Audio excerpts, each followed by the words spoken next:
అందరికీ నమస్కారం అండి. ఇప్పుడు చెప్పబోయే కథ పేరు ఊపిరి లేని పెద్దరికాలు. ఈ కథని రచించిన వారు సుబ్బారావు గారు. ఇక కథలోకి వెళ్ళిపోతే, భావన క్యాంపస్ ఇంటర్వ్యూలో జాబ్ కొట్టేసింది. జీతం 60,000. తన ఆనందానికి అవధులు లేవు. ఎగిరి గంతేస్తూ వచ్చి తల్లిదండ్రులకు చెప్పింది. మోహన్ కూతురు తెచ్చిన శుభవార్త వల్ల ఒంటి మీద గుడ్డ నిలవలేదు. నా కూతురికి తప్ప ఇంకెవరికి వస్తుందిలే అంటూ వయ్యారాలు పోయింది భావన తల్లి గీత. ముగ్గురు 3 ఫోన్లు తీసుకొని 3 గదుల్లోకి పోయారు. కంటిన్యూస్గా అందరికీ ఫోన్లు చేస్తూనే ఉన్నారు. ఈ హడావుడి ఏంటో అర్థం కాలేదు పక్క గదిలో ఉన్న మోహన్ తల్లి పార్వతమ్మకి. మర్నాడు ఆదివారం కావటం వల్ల ఫ్రెండ్స్ అందరినీ ఇంటికి పార్టీకి పిలిచింది. అదే అపార్ట్మెంటులో ఉన్న 4 కుటుంబాలు కూడా పిలిచారు ఆ దంపతులు. ఇంట్లో కొన్ని, బయట కొన్ని ఫుడ్ ఆర్డర్ చేశారు. ఇల్లంతా కొద్దిపాటి సందడి కనపడింది. ఆ ఊర్లోనే ఉంటున్నాడు కదా అని మోహన్ తన మేనమామ అనిల్ను కూడా పిలిచాడు. అంతకుముందే అనిల్ వర్ధనిలు అక్క పార్వతమ్మని చూద్దామని అనుకుంటుండగా ఈ శుభవార్త వినటంతో రెండూ కలిసొస్తాయని ఇద్దరూ బయలుదేరారు. పార్వతమ్మకి స్నానం చేయించి టిఫిన్ పెట్టి అప్పుడే మందులు ఇచ్చింది పని మనిషి లక్ష్మి. ఇంట్లో జరిగే హడావుడి ఏంటో తెలియక నెమ్మదిగా లక్ష్మిని అడిగింది. తను సమాధానం ఇచ్చేలోగా లక్ష్మి అంటూ వంటింట్లో నుంచి గీత పిలుపుతో ఒక్క ఉదుటున పరిగెత్తింది వంటింట్లోకి. ఇంతలో అక్క అనే పిలుపుతో గుమ్మంకేసి చూసింది పార్వతమ్మ. ఎదురుగా ఉన్న తమ్ముణ్ణి మరదల్ని చూసేసరికి కళ్ళల్లో నీళ్లు తిరిగాయి. అక్కని అలా చూసేసరికి అనిల్కి వర్ధనికి కూడా కన్నీళ్లు ఆగలేదు. కుశల ప్రశ్నలు వేశాక నెమ్మదిగా అనిల్ చెవిని దగ్గరికి లాగి, ఈరోజు ఇక్కడ ఏదో హడావుడిగా ఉంది, ఏంట్రా అని అడిగింది పార్వతమ్మ. ఆవిడ నెమ్మదిగా అడిగేటప్పటికే వాళ్ళ కళ్ళల్లో ఆశ్చర్యం, మొహంలో ప్రశ్నార్థకం కనిపించాయి. ఇంతలో వర్ధని, ఏంటి వదినగారు, ఇక్కడ ఏం జరుగుతుంది మీకు తెలియదా, ఎవరూ చెప్పలేదా అని అడిగేసరికి పార్వతమ్మ లేదు అంటూ తల ఆడించింది. మన భావనకి పెద్ద ఉద్యోగం వచ్చింది, జీతం 60,000 అనేసరికి పార్వతమ్మ ముఖంలో 1000 కాంతులు వెదజల్లాయి. తన మనవరాలు చెప్పలేదన్న బాధ ఈసమంత కూడా లేదు ఆమె ముఖంలో. ఆ ఇంట్లో జరిగే వింత పరిస్థితులు అన్నీ అర్థమయ్యాయి అనిల్కి. వీటన్నిటినీ సరిదిద్దాలి అని అనుకున్నాడు. భావనని పిలిచాడు అనిల్. ఏంటి, నీకు ఉద్యోగం వచ్చినట్టు నానమ్మకి చెప్పలేదా అనేసరికి భావన తల అడ్డంగా ఆడించింది. ఇంతలో అక్కడున్న వాతావరణం ఏంటో అర్థం కాక గీత మోహన్లు ఏంటి ఏమైంది అని ఒకేసారి అడిగేసరికి భావన తనని ఏదో అనేశారు అన్నట్టుగా ముఖం అదోలా పెట్టి, బామ్మకి నేను జాబు వచ్చినట్టు ఎందుకు చెప్పలేదని అడుగుతున్నారు అంకుల్ అనేసరికి గీతకి చుర్రుమంది. ఎక్కడో మొదలెట్టారా, కాస్త అంత సంతోషంగా ఉంటే చాలు ఎక్కడ లేని ఆరాలు కంప్లైంట్లు వచ్చేస్తాయి మన ఇంట్లో అనేసరికి మోహన్ కూడా ఏంటమ్మా ఇంత చిన్న విషయానికి ఇంత రాదాంతం చేయాలా అని వంత పాడేసరికి పార్వతమ్మ కళ్ళల్లో నీళ్లు సుడులు ప్రవాహంలా బయటికి వచ్చేశాయి. శుభమా అని ఇంట్లో ఏదో జరుగుతుంటే మీరు ఇలా శోకండాలు పెట్టడం ఏం బాలేదత్తయ్యా అని మూతి 30 వంకర్లు తిప్పేసరికి అనిల్ మనసు చివుక్కుమంది. అనవసరంగా అక్కని బాధ పెట్టానని, సరేలే ఏదో చిన్న విషయమేగా వదిలేయండి అని వర్ధని మాటతో ఆ గదిలో నుండి అంతా బయటికి వెళ్ళిపోయారు. వర్ధని ప్లేట్లో కొంచెం అక్కడ ఉన్నవన్నీ పెట్టి పార్వతమ్మకి ప్రేమతో తినిపించింది. విందు అయ్యాక అక్కకి బాయ్ చెప్పి అనిల్ వర్ధనిలు వచ్చేశారు. కానీ అనిల్ మనసు అక్క చుట్టూనే తిరుగుతుంది. కాఫీ అన్న వర్ధని పిలుపుతో ఈ లోకంలోకి వచ్చాడు. ఏంటండి వదిన గారు ఎంత మంచిగా సంతోషంగా ఉండేవారు, ఇప్పుడేంటి ఇలా అంది వర్ధని. అదే నేను ఆలోచిస్తున్నానే, నీకు తెలియదు మా అక్క ఎంత కష్టపడి పెంచిందో నన్ను మోహన్ని. అప్పుడు మోహన్ చాలా నెలల పిల్లవాడు. బావగారితో అక్క ఎంతో సంతోషంగా ఉండేది. ఎవరు ఇంటికి వచ్చి ఏదన్నా అడిగితే ఇది లేదు అని చెప్పేది కాదు. చేతికి ఎముక లేదు అన్నట్టుగా సాయం చేసేది. చుట్టూ ఉన్న వారందరికీ ఎంఏసి బిఏడి చేసినా సరే ఇంట్లో అందరికీ తలమానికగా ఉండేది. యాక్సిడెంట్లో బావగారు పోవడంతో ఆ జాబు అక్కకిచ్చారు. నేను చిన్నవాడిని, మోహన్ మరీ చిన్నవాడు. వాడికి చిన్నతనంలో నుండి అసలు ఆరోగ్యం బాగుండేది కాదు. అయినా సరే వాడిని చూసుకుంటూ నన్ను చూసుకుంటూ జాబుకి వెళ్తూ తన ఎంతో అపురూపంగా చూసుకునేది. మోహన్ పెరిగి పెద్దయ్యాక కూడా తల్లికి ఇష్టం లేకపోయినా గీతని ప్రేమించి పెళ్లి చేసుకున్నాడు. అయినా సరే అన్నీ దిగమింగుకుని నెట్టుకొచ్చింది. ఈ మధ్య తాను రిటైర్ అయ్యే ముందు ఇలా తనకి యాక్సిడెంట్ అవ్వటంతో మంచాన పడేసరికి వీళ్ళు ఆడింది ఆట పాడింది పాటగా అయిపోయింది. గీత ఏం చెప్తే అది వింటూ తల్లిని ఇలా బాధ పెడుతున్నాడన్నమాట. సరేలేండి, ఏదో ఒక దారి చూద్దామంటూ వర్ధని తెచ్చిన కాఫీని తాగాడు. హాల్లో అనిల్ ఫోన్ అదే పనిగా మోగుతుంది. అనిల్ పూజలో ఉండటంతో ఫోన్ రింగ్ని సరిగా వినిపించుకోలేదు. కానీ ఫోన్ రింగు ఆగకపోవటంతో పూజలో నుండి లేచి వచ్చి ఫోన్ ఎత్తి హలో అనేసరికి, సారు, నేను మీ అక్కగారింట్లో పని మనిషి లక్ష్మిని. అక్క ఇంట్లో పని మనిషి అనే మాట వినేసరికి అనిల్ గుండె కొంచెం వేగంగా కొట్టుకుంది. తనలో తను తమాయించుకొని చెప్పమ్మా అన్నాడు. మీరు ఒకసారి సాయంత్రం ఇక్కడికి రాగలరా అంది. తాను జవాబు ఇచ్చేలోగా ఇంటికి రావద్దు, మీరు గేటు ముందు ఉన్న రోడ్డు అవతల ఉండండి, మీకు పెద్దమ్మగారు చెప్పమన్నారు. ఏమైంది అని అనిలు అడుగుతుండగానే, అయ్యా, పెద్దమ్మగారు బాగానే ఉన్నారు, మీరేం కంగారు పడొద్దు, మిగతా విషయాలు అన్నీ సాయంత్రం చెప్తా అని ఫోన్ పెట్టేసింది. అనిల్కి ఏమీ అర్థం కాలేదు. అలాగే ఉండిపోయేసరికి వంటింట్లో ఉన్న వర్ధని, ఏంటండి అలా ఉండిపోయారు, ఏమైంది?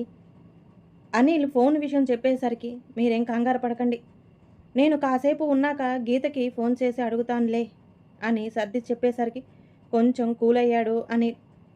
లక్ష్మి ఫోన్ చేసినట్టు చెప్పకు అని హితబోధ చేశాడు. వంట అయ్యాక వర్ధని గీతకి ఫోన్ చేసింది, ఎలా ఉన్నావంటూ. గీత కొన్ని నిట్టూర్పులు వదిలాక, మీ అత్తయ్య గారు ఏం చేస్తున్నారు, ఎలా ఉన్నారు అని అడిగింది. నాకు ఏం పని తప్పినా ఆవిడ పని తప్పేటట్టు లేదు. ప్రస్తుతానికి ఆవిడ బాగానే ఉన్నారు. ఈ మధ్య కాస్త మమ్మల్ని వినిపించడం లేదు. ఎప్పుడు ఏదో ఒకటి రాసుకుంటూనే ఉంటున్నారు. రామకోటో సాయికోటో అనుకుంటా.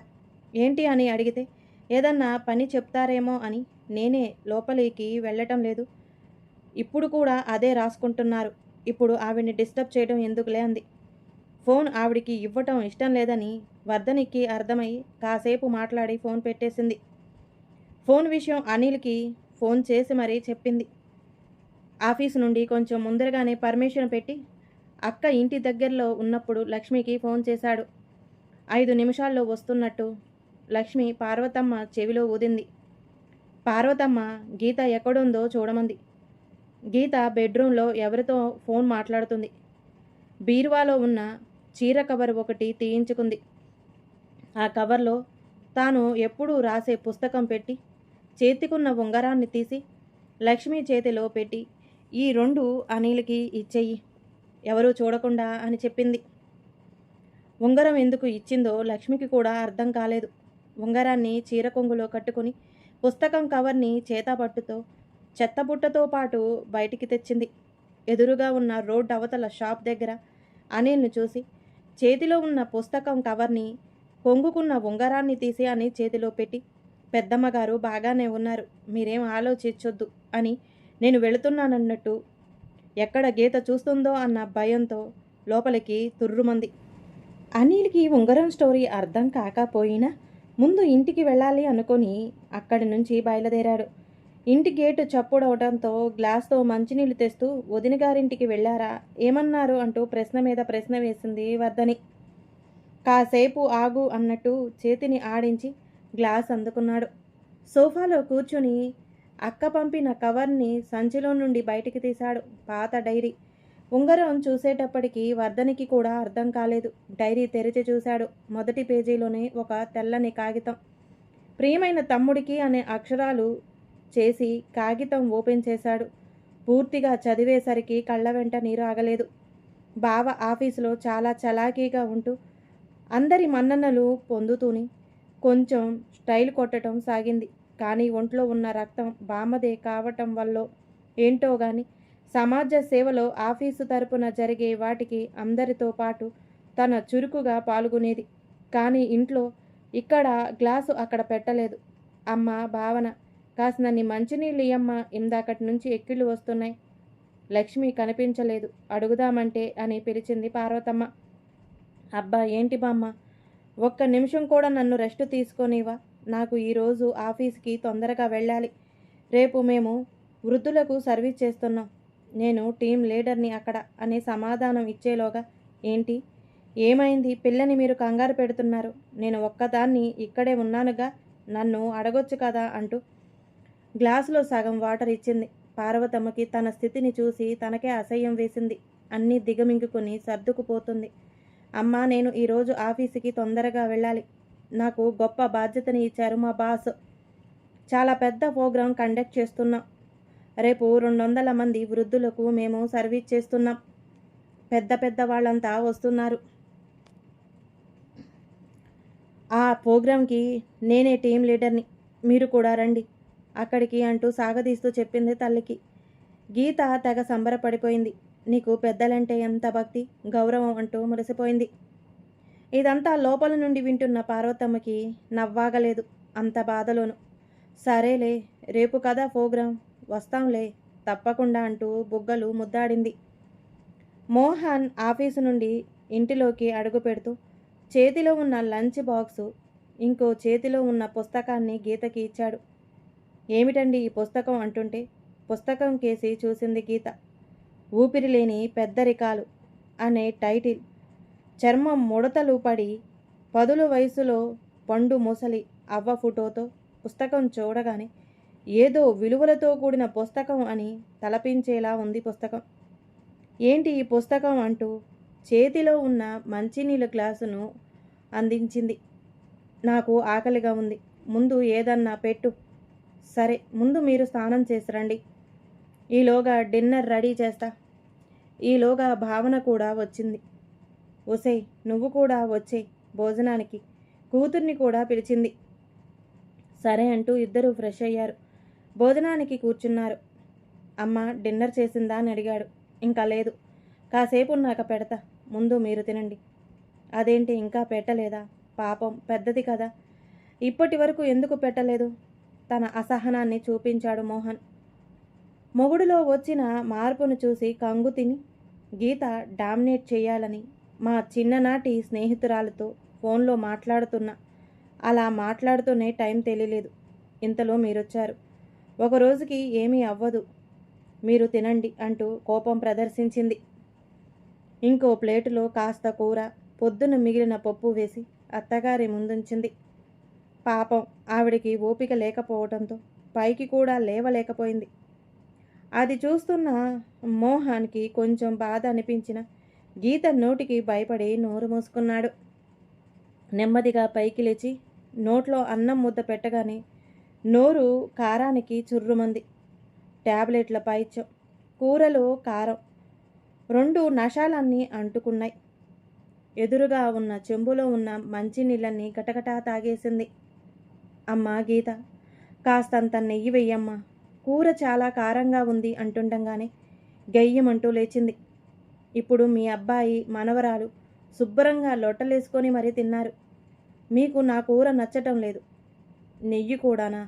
సరేలే అంటూ ఒక స్పూను నెయ్యిని చిలకరించింది.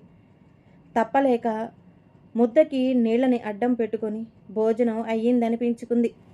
భోజనాలయ్యాక టీవీ ముందు కూర్చొని తాను తెచ్చుకున్న పుస్తకాన్ని తెరిచాడు మోహన్.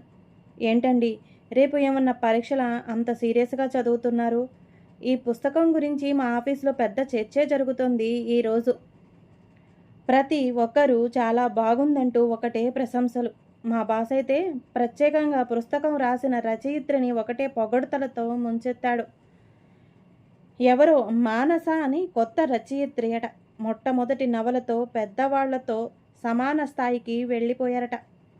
ఈ ఊపిరిలేని పెద్దరికాలు పుస్తకంలో ఏముందో అని ఆఫీసు నుండి డైరెక్ట్గా బుక్ స్టాల్కి వెళితే అక్కడ లేవు. 2-3 స్టాల్స్ తిరిగా కొన్న ఈ పుస్తకాన్ని అన్నాడు మోహన్. ఏ మాటలు వింటున్న భావన, నాన్న నువ్వు అమ్మ రేపు మేము కండక్ట్ చేసే క్యాంపుకి రావాలి. నీకు ఇంకో సర్ప్రైజ్ ఏంటంటే నువ్వు ఇప్పటి వరకు పొగిడిన రచయిత్రే మా స్పెషల్ గెస్ట్. ఈ బుక్ నేను ఆల్రెడీ చదివేశా, చాలా బాగుంది. స్పెషల్గా ఆవిడ రాసిన పెద్దవారిపై చూపాల్సిన గౌరవ మర్యాదల గురించి ఉదాహరణతో రాసిన విధానం చాలా మనసుని కదిలించి వేసింది. ఇలాంటి వాళ్ళు కూడా ఉంటారా, ఇంత ఘోరంగా ట్రీట్ చేస్తారా పెద్దవాళ్ళని అని అనుకున్నాను. ఆవిడికి నేనే సన్మానం చేస్తున్నాను రేపు. సరే, నేను కూడా ఈ పుస్తకాన్ని చదివి రేపు వచ్చినప్పుడు ఆవిడతో ఫోటో తీయించుకుంటా అని గీత సంబరపడిపోయింది. మర్నాడు పొద్దున్నే గీత హడావుడిగా పని చేసుకుంటుంది. లక్ష్మిని అరుస్తూ తొందర పెడుతుంది, పని తొందరగా చెయ్యి. పార్వతమ్మ కూడా తొందరగా లేచి రెడీ చెయ్యమని లక్ష్మిని తొందర పెట్టసాగింది. అత్తగారి హడావుడి గీతకి అర్థం కాలేదు. ఎందుకు రెడీ అవుతుందో ఏంటో అని మోహన్ని పిలిచింది పార్వతమ్మ. లోపలికి వెళ్ళిన మోహన్తో, ఈరోజు హాస్పిటల్కి వెళ్ళాలి, నా కట్టు విప్పుతున్నారు, నువ్వు రెడీ అన్నావుగా రెడీ అవుతున్నా అంది. అప్పుడు గుర్తొచ్చింది మోహన్కి అమ్మ హాస్పిటల్ సంగతి. కిచెన్లోకి వచ్చి మెల్లగా గీత చెవిలో ఊదాడు. ఎలాగా ఇప్పుడు? భావనికి చెప్పాంగా, ఈవిడ తీసుకెళ్తే మన ప్రోగ్రాంకి లేట్ అవుతాయి. ఇప్పుడు ఎలా అని ఒకరినొకరు మల్లగుల్లాలు పడుతున్నారు. పోనీ రేపు తీసుకెళ్దామని చెబుదామా అనుకున్నారు. కానీ ఆ డాక్టర్ ఇంకో 20 రోజులు ఊర్లో ఉండడు. అందుకే బ్రతిమలాడి ఈ రోజుకి అపాయింట్మెంట్ బుక్ చేశా. మరి ఇప్పుడు ఎలా అని ఆలోచిస్తుండగా పని మనిషి లక్ష్మిని పంపుదాం, కానీ లక్ష్మి హ్యాండిల్ చేయలేదు అక్కడ అని అనుకున్నారు. వారిద్దరికీ సడన్గా అనిల్ గుర్తొచ్చారు. సరే అనుకొని మోహన్ అనిల్కి కాల్ చేశాడు. ఏదో పెద్ద ప్రేమ ఉన్నట్టు కుశల ప్రశ్నలు వేశాక, నాకు చిన్న సాయం కావాలి అన్నాడు. చెప్పరా, నా దగ్గర మొహమాటం ఎందుకు అన్నాడు కాదని. ఈరోజు డాక్టర్ దగ్గరికి అమ్మని తీసుకువెళ్ళాలి. మాకు సడన్గా మా ఆఫీసులో అర్జెంట్ వర్క్ వచ్చింది. ఇంట్లో గీతకేమో అస్సలు ఒంట్లో బాగోలేదు. నువ్వు కొంచెం తీసుకెళ్ళు. ఈరోజు కట్టు విప్పుతున్నారు, అందుకని వేరే దారి లేక నీకు కాల్ చేశాను అన్నాడు. అనిల్, దానికేంరా, నాకు అభ్యంతరం లేదు. నువ్వు ఆఫీస్కి వెళ్ళేటప్పుడు నా దగ్గర దింపుతావా, నేనే రానా అని అంటుండగానే పక్క నుండి ఆయన్నే రమ్మనండి అని గీత మాటలు వినపడ్డాయి. నాకు ఇదే కావాలిరా, నా పనికి మీరు అడ్డు రాకూడదు అని మనసులో అనుకున్నాడు. నేనే ఆలోచిస్తున్నా అక్కని ఎలా తీసుకురావాలి అని అనుకున్నాడు. స్వకార్యం రెండూ కలిసొచ్చినట్టు అనుకొని చాలా సంతోషపడ్డాడు అనిల్. నేను వర్ధని ఒక అరగంటలో వస్తాంరా, అమ్మని రెడీగా ఉండమని చెప్పు అని ఫోన్ పెట్టేశాడు. గీత మోహన్కు తమ పాచిక పారిందని సంబరపడ్డారు. అనిల్ కారు పార్కింగ్లోకి రావటం చూసి లక్ష్మి గీతకి చెప్పటంతో అప్పుడే దువ్వుకుంటున్న జుట్టుని చెరిపేసుకొని ఏదో 10 లంకణాలు చేసినట్టు ముఖం నీరసంగా ఉన్నట్టు నటించింది. పైకి వర్ధని అనిల్ వచ్చి నెమ్మదిగా పార్వతమ్మని కారులో హాస్పిటల్లోకి తీసుకెళ్లారు. అమ్మయ్య అనుకొని ఊపిరి పీల్చుకున్నారు మోహన్, గీతలు. గొప్ప గొప్ప సంఘ సంస్కర్తలు, పెద్దలు, గవర్నమెంట్ ఆఫీసర్లు అందరూ ఆ రోజు భావన ఆఫీసు వారు జరిగే ప్రోగ్రాంకి వచ్చారు. భావన తెగ హడావుడి చేస్తుంది. చేతిలో ఏవో పేపర్లు తీసుకుని అందరి కళ్ళు తన మీద పడాలనే తపన ఎవరికీ ఉండదు. క్యాబ్లో ఇంతలో మోహన్, గీతలు గేట్లో నుండి రావటం చూసి పరిగెత్తిన ఎదురెళ్ళి తల్లిదండ్రులు ఆహ్వానించింది. మా అమ్మాయే ఈ అమ్మాయి అన్నట్టు కొంచెం గర్వంతో తొంగి చూశాయి. తల్లిదండ్రులకి గౌరవం ఇస్తుంది అని తెలిసిన వాళ్ళకి తాను అమ్మని గౌరవించాలి అన్న విచక్షణని వారు మర్చిపోవటం గమనార్హం. తన బాస్ని పరిచయం చేసింది. భావన, బాస్, మీ అమ్మాయి చాలా గొప్ప సంస్కారవంతురాలు. మేము చేసే ప్రతి పనిలోనూ చాలా వేగంగా పనిచేస్తుంది. మోరల్స్ బాగా ఉన్నాయి. తన మాటల్లో అర్థమైంది. ఇంట్లో ఉన్న బామ్మగారికి తను అన్ని సేవలు చేస్తుందటగా. స్నానం చేయించడం దగ్గర నుండి అన్నం తినిపించటం ఇలా మరెన్నో చేసి ఆఫీసుకి వస్తుందట కదా. మా ఆఫీసులో ఆయమ్మ వాంతి చేసుకుంటే దాన్నే క్లీన్ చేసి శుభ్రం చేసింది. ఎంత గొప్ప మనిషి మీ అమ్మాయి అని తెగ పొగుడుతున్నాడు. ఆ మాటలు విన్న ఆ ముగ్గురికి ఆనందం కన్నా బాధ అనిపించింది. ఎందుకంటే తాను ఎప్పుడూ హెల్ప్ చేయలేదు. కొన్ని వృద్ధాశ్రమాల నుండి చాలామంది వచ్చారు. కొంతమంది వీల్ చైర్లో, కొంతమంది స్టిక్స్ పుచ్చుకొని వచ్చారు. అంతా వేరే వేరే ప్రాంతాల వారు. ఇంకొద్దిసేపట్లో కార్యక్రమం జరగటానికి టైం అవుతుండగా గేటు ఎదురుగా నీలం రంగు కారు ఆగింది. ఎందుకో వెనక్కి చూసేటప్పటికి అనిల్ కార్. అది మోహన్, గీతకి ఆ సంఘటన మింగును పడలేదు. స్టన్ అయిపోయారు. ఎందుకు వచ్చారో అర్థం కాలేదు. వెనక డోర్లో నుండి వర్ధని, పార్వతమ్మలు దిగటం చూసి మొత్తానికి తెల్లమొహాలు వేశారు. ఎందుకు వచ్చారో ఇప్పుడు వారికి ఏం చెప్పాలో అర్థమే కాలేదు. పార్వతమ్మకి కట్టు విప్పారు. చేతిలో కర్ర, పెద్ద జరి అంచు చీర కట్టుకుని వచ్చింది. మోహన్ ఏంటిది అనే ఆలోచన, గీతకి ఈవిడికి ఇంత పెద్ద అంచు చీర ఎక్కడిది అనే ఆలోచన పరుగు తీస్తున్నాయి. నెమ్మదిగా వారంతా మోహన్ కూర్చున్న కుర్చీకేసి రావటంతోనే మోహన్ చూసి, మీరంతా ఏంటిక్కడ? గీత, నీ ఆరోగ్యం ఎలా ఉంది అని అంటుండగానే, ముందు మీరు చెప్పండి, అత్తయ్య గారిని మీరు ఇక్కడికి ఎందుకు తీసుకొచ్చారు? ఆంతర్యం ఏమిటి అని తన కోపాన్ని ప్రదర్శించింది. మమ్మల్ని ఇక్కడికి గెస్టులుగా పిలిచారు. వెళదామనుకునేలోగా మీ నుండి కాల్ రావడంతో ఈ ప్రోగ్రామ్ని వదులుకొని, అక్క ముఖ్యం కదా అని అక్కడికి వెళ్ళి పని తొందరగా అయిపోవటంతో ఇక్కడికి వచ్చాం. అబద్ధమాడారు మీరు అని చెప్పినట్టు చెప్పు పుచ్చుకొని కొట్టినట్టు వారి ముఖాలు పేలవంగా అయిపోయాయి. ఇంతలో భావన, బాస్ వారి వైపుకి పరిగెత్తుకొని రావటం చూసి, సరేలేండి, మాకు తప్పక వచ్చాం. భావన ఏడుస్తుందని, మేము రావాలని రాలేదులేండి, ఫంక్షన్ అయ్యాక మాట్లాడదాం. ముందు చైర్స్ గెస్టులకి అట. మీరు ఎక్కడో అక్కడ కూర్చోండి. మేము వెళ్ళేటప్పుడు అత్తయ్య గారిని తీసుకెళ్దాం. అదిగో భావన వాళ్ళ పెద్ద బాస్ మా కోసం వస్తున్నట్టున్నారు. మేము తర్వాత మాట్లాడతామని ఈసడించుకుంది గీత. నీకు ముందుంది ముసళ్ళ పండగ, వెయిట్ చేయవే నంగనాచి అని నోట్లో తిట్టుకుంది వర్ధని. భావన, బాస్ కలిసి మోహన్ వాళ్ళని దాటుకుని వెనక వరుసలో కూర్చున్న పార్వతమ్మ దగ్గరికి వెళ్ళి సాష్టాంగ నమస్కారం చేశాడు. ఇదేమీ అర్థం కాని వారు తెల్లమొహాలు వేశారు. పార్వతమ్మ బాస్ని గాడ్ బ్లెస్ యూ నాయనా అని పైకి లేపింది. ఈవిడ్ని మీకు పరిచయం చేస్తా, ఇలా రండి అని మోహన్ మరియు కొంతమందిని పిలిచారు. ఈ మేడం మీకు 2 రకాలుగా పరిచయం చేయాలి. నేను ఒక రకంగా పరిచయం చేస్తా. ముందుగా, మేడం నాకు చదువు చెప్పిన గురువు, నాకు ఫీజు కట్టి నాకు విజ్ఞానాన్ని అందించిన గొప్ప గౌరవిని. నేను ఈ స్థాయిలో ఉన్నాను అంటే ఈమె కారణం. నేను అనుభవిస్తున్న ప్రతి పైసాకి ఈమె అధికారం అంటూ పొగడ్తలు ముంచెత్తాడు. పార్వతమ్మకి కొంచెం ఇబ్బందిగా అనిపించినా అవన్నీ నిజాలు. మోహన్, గీత, భావన ముఖాల్లో రక్తపు చుక్కలేదు. ఇవన్నీ అనిల్, వర్ధనీలు గమనిస్తూనే ఉన్నారు. అక్కడున్న వారంతా ఆమె ఆశీస్సుల కోసం కాళ్ళకి దండాలు పెట్టారు. బాసు చెప్పడంతో భావన, మోహన్, గీతలు కూడా పెట్టారు. దండాలు పెట్టడం చూసి అనిల్ వాళ్ళకి నవ్వాగలేదు. ఇంకా ఉంది, డోంట్ వరీ అన్న కసి అనిల్ ముఖంలో కనిపిస్తూనే ఉంది. స్టేజ్ మీద పెద్దలంతా ఒకరి తర్వాత ఒకరు మాట్లాడుతున్నారు. పెద్దల గురించి, వారి ఆలనా పాలన గురించి, ఇంకా ఊపిరి లేని పెద్దరికాలు బుక్కు గురించి, దాని రచయిత్రి మానస గురించి, బుక్కులో ఉన్న విలువల గురించి చెబుతున్నప్పుడు అక్కడున్న వారందరికీ కళ్ళు చెమర్చాయి. మోహన, గీతలకి కూడా. ఎందుకంటే వారంతా ఆ పుస్తకం ఆల్రెడీ చదివేశారు.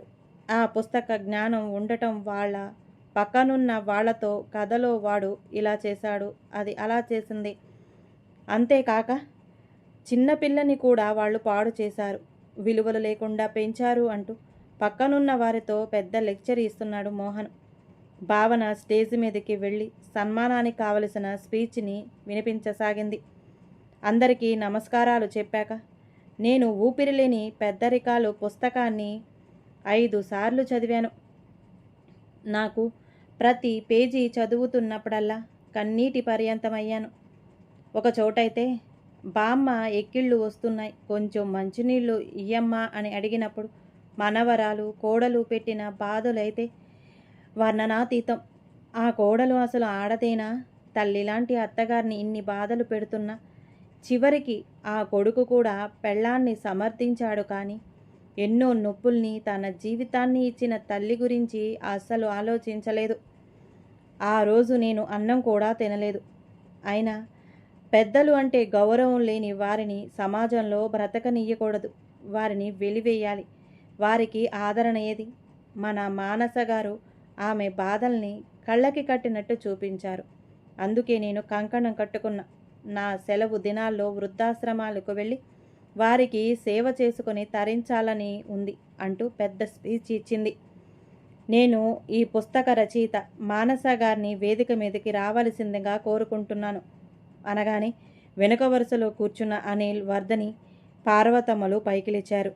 ఏమైంది అని గీతకేసి మోహన్ సైగ చేయగా, ఏమో ఏ టాయిలెట్టో వచ్చి ఉంటుంది, మీరు ఊరుకోండి అని సైగ చేసింది.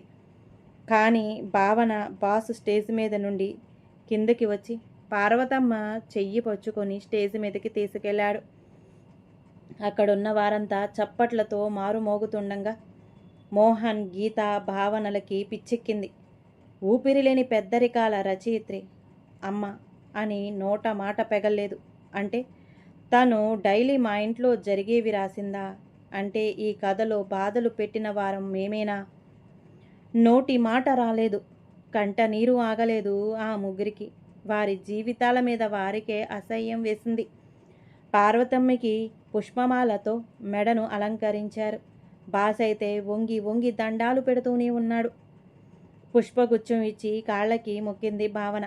అప్పుడు కూడా భావన మీద ఎనలేని ప్రేమని చూపించింది. అక్కడున్న వారి బలవంతంతో పార్వతమ్మ మైకులో మాట్లాడింది. ఎక్కువసేపు మాట్లాడి మిమ్మల్ని విసిగించను, కానీ కొన్ని మాటలు మీకు చెబుతాను, నచ్చితే ఆచరించండి. ఈ కథ రాయటం ఒక విచిత్రమైతే ఇలా అచ్చువేసి నన్ను మీకు పరిచయం చేసి నా కథని ప్రజాదరణ పొందేలా చేసిన వారికి నేను కృతజ్ఞతలు చెప్పాలి. ముందుగా మా తమ్ముడు మరదలకి కృతజ్ఞతలు చెబుతాను. తాను పని మనిషి లక్ష్మితో పుస్తకాన్ని, తన ఉంగరాన్ని పంపిన సంఘటన గుర్తు చేసుకుంటూ, నేను మంచం మీద ఉంటే నాకు కన్న తల్లిలా సేవలు చేసి నన్ను చంటిపాపలా చూసుకున్న మా పని మనిషి లక్ష్మికి కృతజ్ఞతలు. పని మనిషి అన్నే కన్నా నా కన్న తల్లి అనటమే సబమేమేమో. వారికి నేను ఎల్లప్పుడూ రుణపడి ఉంటాను. నేను మామూలుగా రాసి ఇచ్చాను. మా తమ్ముడు ఈ పుస్తకాన్ని అచ్చు వేయించాడు. అది నాకు తెలియదు. మాటల సందర్భాల్లో తెలిసిందని, మంచి ప్రజాదరణ పొందిందని. ముందుగా నేను అతి సాధారణ గృహిణిని, అమ్మని, ఆ తర్వాత టీచర్ని. గృహిణిగా, టీచర్గా నా బాధ్యతలు నేను బాగా నిర్వర్తించి ఉండి ఉంటాను. అందుకే ఈ మీ ప్రేమ, అభిమానాలు చూరగున్నాను. కానీ అమ్మ బాధ్యత బాగా చేసి ఉండి ఉండను. అందుకే అవమానాలు, చిత్కారాలు. ఆడదానికి ఆడదే శత్రువు అనే మాట నిజం కాదని చాలాసార్లు నేనే ఎంతో మందితో వాదమాడాను. కానీ నా నిజ జీవితంలో అది నిజమైంది. మీ అందరి నుండి పెద్దగా ఏమీ కోరుకోము. చిన్న చిన్న ఆనందాలు, అటెన్షన్ కోరుకుంటాం. అది కూడా మీరు మాకు ఇవ్వలేకపోతే పురిటి నొప్పులు మాకు ఎందుకు అనుకుంటే మీరు ఎవరు ఇలా ఉండేవారు కాదు. ఎందుకు అర్థం చేసుకోరు? మీరు చూపిన ప్రేమని ఇలానే మీకు మీ పిల్లలు చూపించారని మీరు ఎందుకు అనుకోరు? లైఫ్ సైకిల్ ఎప్పుడూ ఒకేలా ఉండదు. మీరు చేస్తే మీకు అదే తిరిగి వస్తుంది. మామిడి టెంక నాటితే యాపిల్ మొక్క రాదుగా. మనల్ని ఎప్పుడు మన పిల్లలు ఫాలో అవుతారు అని ఎందుకు ఆలోచించరు? దయచేసి పెద్దవాళ్ళని కోపాడొద్దు, చెదిరించుకోవద్దు. వారు మనుషులే, అది మర్చిపోవద్దు. నా మాటలు ఇబ్బంది పెట్టి ఉంటే నన్ను క్షమించండి. నేను నా మిగిలిన జీవితాన్ని గాంధీ వృద్ధాశ్రమంలో గడుపుతాను. ఇక సెలవు అన్న వెంటనే అంతా లేచి నిలబడి కన్నీళ్లతో హర్షధ్వానాలు వ్యక్తం చేశారు.